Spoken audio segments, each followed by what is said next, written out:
जो students A B लाते थे आज उनका भी सी आ रहा है, डी आ रहा है या तो यूज़ आ रहा है।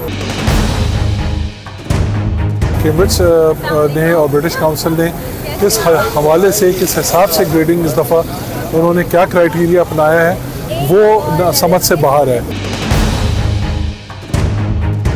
मेरा जो आगे का फ्यूचर है वो पूरा अब रिस्क पर है क्योंकि मुझे ईज मिले हैं और जो मैं डिजर्व भी नहीं करता था। वो कहते हैं कि एएस और A2 6 सब्जेक्ट की फीस दोबारा दें और पूरा 2 साल दोबारा पेपर देने पड़ेंगे, जो कि मैं अफोर्ड नहीं कर सकती।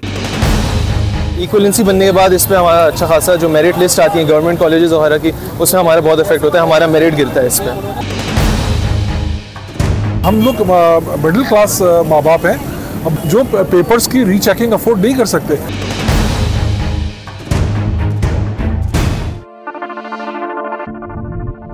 ये जो मेन इशू है वो है कैम्ब्रिज की अनजस्ट ग्रेडिंग का।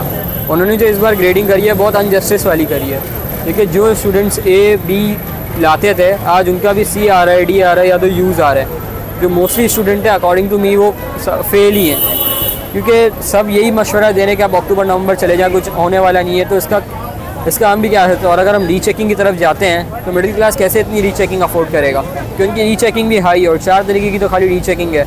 बीइंग अ पेरेंट मेरा ये मुतालबा है कि कैम्ब्रिज ने और ब्रिटिश काउंसिल ने किस हवाले से, किस हिसाब से ग्रेडिंग इस दफ़ा उन्होंने क्या क्राइटेरिया अपनाया है वो समझ से बाहर है। मेरा अपना बेटा जो है वो उसके स्ट्रेट एज़ और ए स्टार्स थे ओ लेवल में, उसके एएस के अंदर यानी जो फर्स्ट ईयर होता है उसके अंदर भी उसके मैक्सिमम जो 3 ए आने चाहिए वो 3 ए थे उसके।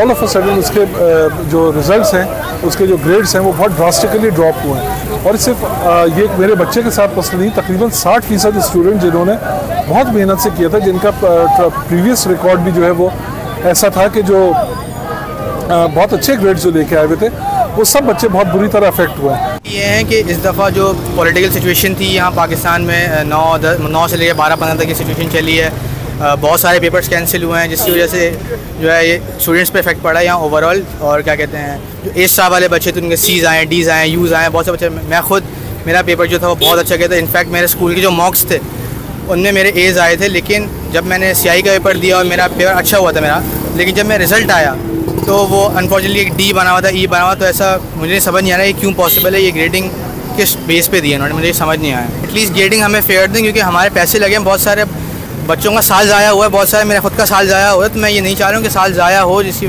और फीसें बहुत जाती हैं। एक पेपर की फ़ीस 25-30 हज़ार रुपये, तो जो मिडिल क्लास, जैसे हम लोग मिडिल क्लास की फैमिली है, वो कैसे देगी? सवाल बस यही उठता है। रीचेकिंग खाली जो जैसे सिंध बोर्ड में रीचेकिंग होती है, जैसे कि खाली मार्क्स बढ़वा दे, तो खाली बस मामला चेक करने का, वो 9000 की है, कुछ 14000 की है, जिसमें आपको कॉपी चाहिए वो 14000 की है, जिसमें आपको पूरा पेपर शुरू से चेक करवाना है वो 24000 की है। लेकिन अगर ये है कि उसमें अगर आपका एक भी मार्क नहीं बढ़ा तो आपके पैसे गए, और अगर आपका एक आध मार्क्स भी बढ़ गया है तो कुछ भी थोड़ी चेंजेस हुई हैं आपके रिज़ल्ट में, तो वो ये है कि आपको आपके पैसे वापस मिल जाएंगे। लेकिन ये है कि मिडिल क्लास पर इतनी अमाउंट निकालेगा कहाँ से? मेरा जो आगे का फ्यूचर है वो पूरा अब रिस्क पर है क्योंकि मुझे ईज़ मिले हैं और जो मैं डिज़र्व भी नहीं करता था। मैंने इतनी अच्छी तैयारी की हुई थी, तो आप खुद ही देख लें। देखिए एक एक पेपर की फ़ीस 40 to 45,000 रुपीज़ हो गई है अब, क्योंकि डॉलर इंक्रीज़ हो रहा है और पैसे बढ़ रहे हैं। अब हमारा ये रिज़ल्ट आया तो हम आगे के पैसे कैसे देंगे? नेक्स्ट A2 के पैसे हैं, AS के वापसी अगर हम ये सब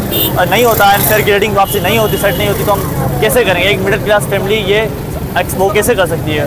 कंपोनेंट हमारे कैंसिल हुए मुल्की हालात की वजह से, लेकिन उसका जो है वो मुझे B और C देखकर मेरे बेटे का और मेरा कॉन्फिडेंस लेवल जो है ना वो बहुत लो हुआ। हमें चेकिंग क्राइटेरिया नहीं बताया गया है, हमें कैम्ब्रिज वाले ये बता रहे हैं कि वो एवरेज लिया गया है। एवरेज अब क्या लिया गया है? क्या उन्होंने जनरल चेकिंग को, आवाम की चेकिंग का एवरेज लिया है, या मेरे ही बेटे का जिस कंपोनेंट में उन्होंने चेकिंग करी है उसी के मार्क्स जो हैं वो एवरेज कर दिए हैं? अगर ये वाला करा है तो वो मेरा बेटा कहता है कि मुझे 70-80% पेपर यकीन है कि मैंने करा है, और ये C और B ग्रेड उसको जस्टिफाई नहीं करते। तो एक तो चेकिंग क्राइटेरिया पे बहुत बड़ा क्वेश्चन मार्क है। टाइम्स ऑफ कराची से जुड़े रहने के लिए हमारा चैनल सब्सक्राइब करें। हमारी वीडियोस को सबसे पहले देखने और बाखबर रहने के लिए बेल आइकन पर क्लिक करना ना भूलें। दूसरा, मैंने ईमेल करी और उस ईमेल का मुझे जवाब आता है कि आप रीटेक ले लें या रीचेकिंग कर लें। रीटेक लेने में नवंबर दिसंबर में मैं नहीं दिलवा सकती क्योंकि बच्चे अभी यूनिवर्सिटी के अंदर मसरूफ़ हैं टेस्ट में। अगर मैं मई जून में करवाती हूँ तो वो कहते हैं कि AS और A2 6 सब्जेक्ट की फ़ीस दोबारा दें और पूरा 2 साल दोबारा पेपर देने पड़ेंगे, जो कि मैं अफोर्ड नहीं कर सकती। ये हमारे ऊपर बहुत इफेक्ट होता है, स्पेशली पाकिस्तान में, क्योंकि पाकिस्तान में हमारी इक्वलेंसी बनती है इन ग्रेड से, और इक्वलेंसी में हमारा अच्छा खासा ड्रॉप होता है ग्रेड।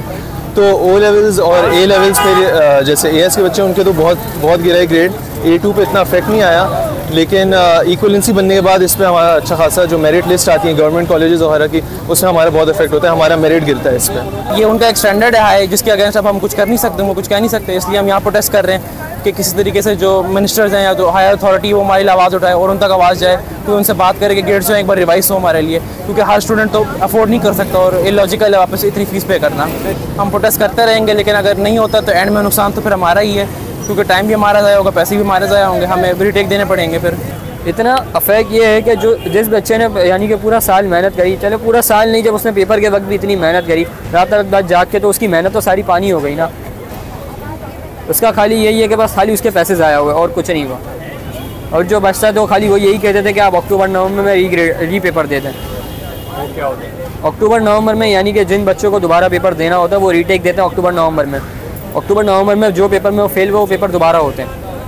ना सिर्फ ग्रेड्स ड्रॉप किए गए बल्कि बहुत सारे बच्चों को जो है वो उन्होंने अनग्रेडेड कर दिया, जो कि फेलियर के बराबर है, जो कि किसी की समझ से में आने की वाली बात नहीं है। ब्रिटिश काउंसिल ने, कैम्ब्रिज सिस्टम वालों ने इस दफ़ा शायद अपना जो है वो लीनियंसी थी वो हटाई है, लेकिन उसको भी उन्होंने ग्रेजुअली रिवोक नहीं किया। उन्होंने उसको भी जो है वो एकदम से जो है वो पत्थर जो है वो दे मारा है और इस वक्त जो है हमारा एक ही मुतालबा है कि आप इन ग्रेडिंग्स को जो है इनको रिव्यू करें, इनके रिव्यू में डालें इनको, और जो है क्योंकि हम लोग मिडिल क्लास माँ बाप हैं, हमारे जैसे हज़ार माँ बाप हैं जो पेपर्स की रीचेकिंग अफोर्ड नहीं कर सकते। 23,000 फ़ी पेपर जो है वो एक कंपोनेंट की वो चेकिंग है, कहाँ से इतना पैसा लेके आएंगे? फ़ी ज़माने जब इतनी महंगाई है, जब इतने माशी हालात में हर शख्स दबा हुआ है, बच्चों को पढ़ाना मुसीबत हुआ हुआ है, उस वक्त हम कैसे अफोर्ड कर सकते हैं कि हम बच्चों की रीचेकिंग करवाएं?